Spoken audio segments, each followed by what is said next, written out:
Assalamualaikum warahmatullahi wabarakatuh. Bismillahirrahmanirrahim. Alhamdulillahirrabbilalamin. Alhamdulillah salatu wassalamu alaika wal ali ayya kharal anam. Rabbi sholli sadri wa yassir amri wahlul 'uqdatam min lisani yafqahu qawli amma ba'du. Alhamdulillahirrabbilalamin. Selamat pagi teman-teman SD 2 Triarga kelas Marapi, Singgalang maupun Tandike. Ya, semoga Allah senantiasa memberikan kesehatan kalian semua dan keluarga di rumah masing-masing. Amin amin ya robbal alamin. Alhamdulillah teman-teman, kita berjumpa kembali di kegiatan pembelajaran di hari Jumat di tanggal 20 Agustus 2021. Alhamdulillah ya teman-teman. Insyaallah nanti hari ini seperti biasanya kita akan mengawali kegiatan kita dengan membaca Al-Maqsurat pagi teman-teman. Al-Maqsurat pagi bisa dibaca secara mandiri di rumah masing-masing. Lalu bisa dilanjutkan juga teman-teman untuk membaca surat Al-Kahfi sebagai amalan utama yang umat Islam lakukan di hari Jumat. Selanjutnya teman-teman bisa mendengarkan Morning Talk yang Pak Jazuli sampaikan di pagi hari ini. Nah, Pak Jazuli akan melanjutkan kisah-kisah atau hikmah-hikmah atau pelajaran-pelajaran yang sudah disampaikan oleh guru-guru sebelumnya di Morning Talk hari kemarin, yaitu terkait peristiwa-peristiwa apa saja sih yang ada di yang ada di bulan Muharram, salah satu bulan yang disucikan dalam Al-Quran. Salah satu juga bulan yang disucikan juga, diutamakan juga di dalam tahun Hijriah yang ada dalam Islam. Oke. Ada banyak teman-teman ternyata Allah kisahkan, Allah ceritakan atau peristiwa yang terjadi di bulan Muharram. Salah satunya akan Pak Jazuli ceritakan di pagi hari ini adalah kisah Nabi Ibrahim alaihi salam. Nah, salah satu kisah peristiwa yang terjadi dalam hidup Nabi Ibrahim adalah peristiwa di mana Nabi Ibrahim selamat dari siksa Raja Namrud, yaitu selamat dari api yang membakar tubuh dari Nabi Ibrahim pada saat itu. Nah, ternyata peristiwa itu terjadi pada bulan Muharram teman-teman, bulan sekarang nih, bulan Muharram. Nah, jadi ceritanya seperti ini teman-teman. Jadi Nabi Ibrahim itu adalah putra, kalau ada literatur yang Pak Jazuli baca, itu adalah putra dari ayahnya yang bernama Azar dan ibunya bernama Aminillah. Nah, sejak kecil Allah menjaga keimanan Nabi Ibrahim teman-teman. Jadi Nabi Ibrahim itu hidup di tengah-tengah kaum yang kufur kepada Allah, kaum yang tidak menyembah Allah tapi menyembah berhala. Nah, ternyata keimanan Nabi Ibrahim itu ada di dalam, Allah sebutkan itu di dalam Al-Quran. Allah menjaga hati Nabi Ibrahim di waktu kecil itu. Allah jaga keimanannya pada Allah, hanya kepada Allah dia beriman, dia percaya. Walaupun dia di tengah-tengah oleh orang-orang kufur, orang-orang kafir, orang-orang yang tidak percaya dengan adanya Allah dan menyembah berhala. Ada di surat Al-Anbiya teman-teman. Teman-teman bisa baca nanti, ada di surat Al-Anbiya ayat 51 yang artinya, dan sebenarnya telah kami anugerahkan kepada Ibrahim hidayah kebenaran sebelum Musa dan Harun, dan kami melihat keadaannya. Nah, itu. Jadi di surat Al-Anbiya ayat 51 sudah Allah sebutkan bahwa Allah menjaga keimanan Nabi Ibrahim. Nah, ternyata Nabi Ibrahim itu sebelum dia berdakwah kepada kaumnya, ternyata Nabi Ibrahim itu berdakwah kepada ayahnya teman-teman, yang bernama Azar itu, ayah kandungnya. Nah, ternyata teman-teman, si ayah kandungnya yang bernama Azar ini adalah orang yang membuat Tuhan buatan atau orang yang membuat berhala yang disembah oleh kaum Nabi Ibrahim, yang disembah oleh masyarakat yang pada saat itu menyembah banyak berhala. Oke, nasihat yang ternyata nasihat yang Nabi Ibrahim sampaikan kepada ayahnya si pembuat berhala itu juga ada di dalam Al-Quran. Teman-teman bisa melihat Allah catat, Allah tulis peristiwa itu dalam firman-Nya dalam surat Al-An'am ayat 74. Bismillahirrahmanirrahim, yang artinya, dan ingatlah di waktu Ibrahim berkata kepada bapaknya Azar, pantaskah kamu menjadikan berhala-berhala itu sebagai Tuhan-Tuhan? Sesungguhnya aku melihat kamu dan kaummu dalam kesesatan yang nyata. Jadi Nabi Ibrahim berkata, Bapak, Ayah, pantas gak sih berhala-berhala itu disembah sebagai Tuhan? Padahal kan berhala itu kan kita yang membuat. Nah, padahal berhala itu manusia yang membuat.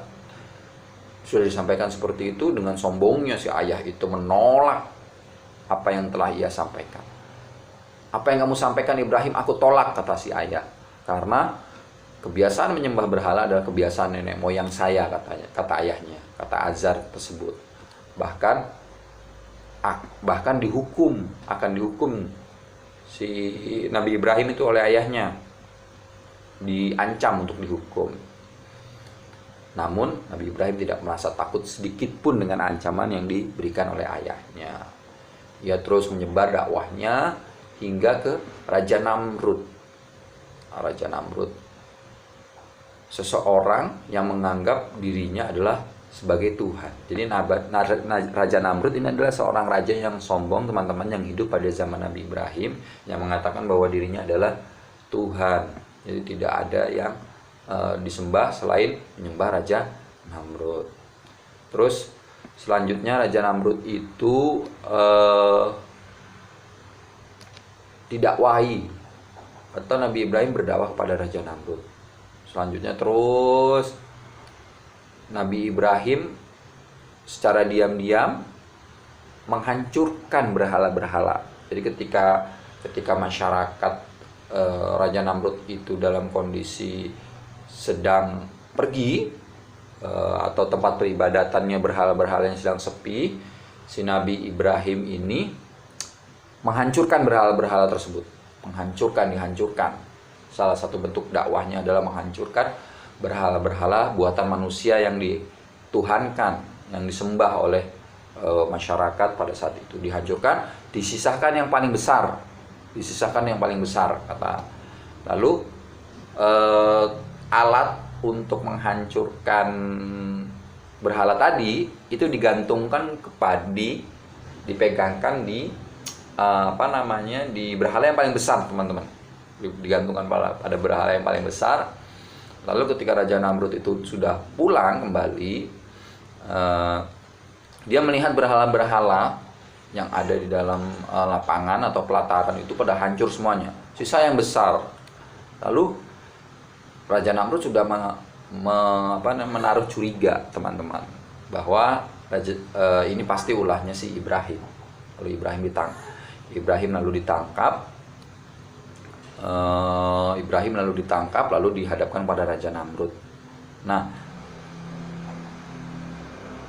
semua orang kumpul, teman-teman, untuk melihat Nabi Ibrahim dihukum karena sudah menghancurkan Tuhan-Tuhannya. Terus Raja Namrud berkata kepada Ibrahim, dan disaksikan oleh semua masyarakat pada saat itu. Nah, dikatakan, wahai Ibrahim, siapa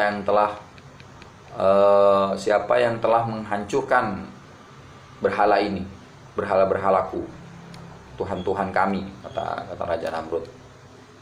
Nah, Raja Namrud dengan murka mengatakan, bertanya kepada Nabi Ibrahim seperti tadi. Lalu Nabi Ibrahim mengatakan, dia sedikit tersenyum pada Raja Namrud. Bukankah kau melihat sendiri, Raja Namrud, wahai rajaku, hai Namrud, ada berhala yang besar yang tidak hancur dan membawa alat penghancur atau alat pemukul untuk menghancurkan. Coba kamu tanya saja kepada dia, apakah dia yang menghancurkan. Dengan murkanya, Raja Namrud mengatakan, wahai Ibrahim, itu adalah batu. Berhala itu adalah batu. Sudah pasti dia tidak bisa menjawab apa yang aku tanyakan. Lalu kata Nabi Ibrahim, disampaikan lagi, kalau tidak bisa memberikan jawaban dari apa yang kamu tanyakan dan tidak bisa menolong dari kesusahan yang kamu rasakan, itu adalah bukan Tuhan yang wajib kau sembah. Ada Allah yang bisa memberikan jawaban dari setiap permasalahan yang ada dalam hidup kita. Ada Allah yang siap membantu dari kesusahan yang menerka hidup kita. Jadi diberikan kesempatan kesempatan itu dijadikan dakwah. Nah, singkat cerita, Nabi Namrud karena sudah sombong, dia tahu kalau dia salah menyembah berhala karena kesombongannya itulah, lalu dia menghukum Nabi Ibrahim dengan apa? Dengan mengumpulkan kayu bakar semuanya. Nabi Ibrahim ditaruh di atasnya, lalu dibakar kayu tersebut. Nabi Ibrahim